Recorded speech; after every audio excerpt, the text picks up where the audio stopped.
Hello there. Well, in his inauguration speech, President Donald Trump, he pledged to put America first. But of course, with his recent attempts to ban migrants from several of those Muslim countries, is that really what he's doing? Well, as I mentioned, big corporations, they have hit back saying that Trump's decision is bad for business because diversity is key to staying competitive. Hey, let's get more on this. Chris Roebuck, a familiar face, is the visiting professor of transformation and leadership at the Cass Business School. Chris, good to see you, my friend. Good to see you.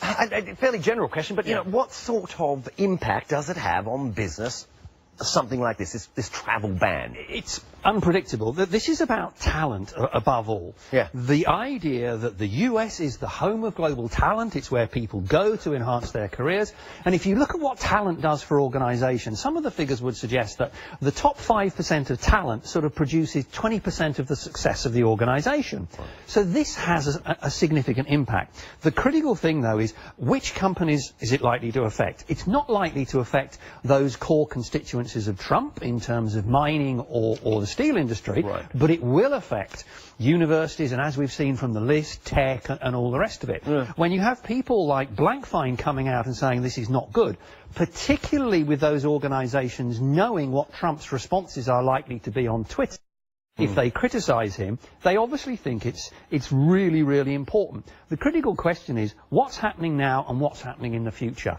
Now, it's a question of, can we get our people back in before the ban comes back in? Then, once it's in, if we have people who need to go out for either personal reasons or business reasons, will we ever get them back in? Yeah, sure. That's not good. The future is even, I think, more dramatic in terms of the impact it could have.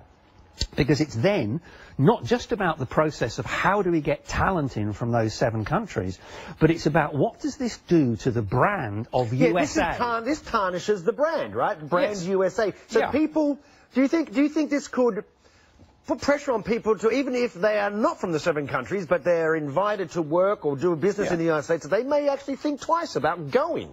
Well, certainly, if you view that ban as a Muslim, in terms of it's an anti-Muslim ban, it will call into question your feeling happy about going to USA. There's also the question about what does it do to the people who are in USA, about how they feel safe or not in USA. So there might be an outflow of talent.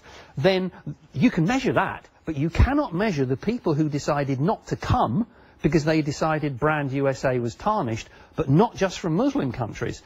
Because people I've spoken to have said it calls into question, actually, whether the United States is the country it was before in terms of those people. Yeah, indeed. Chris, I've got to wrap it up, but it'll also be interesting to see if these so-called walls stay up, that if big companies might decide to move their operations outside of the US, which is something, obviously, very opposite that President Trump is wanting. But I've got to leave that. I can't even give you a chance to answer.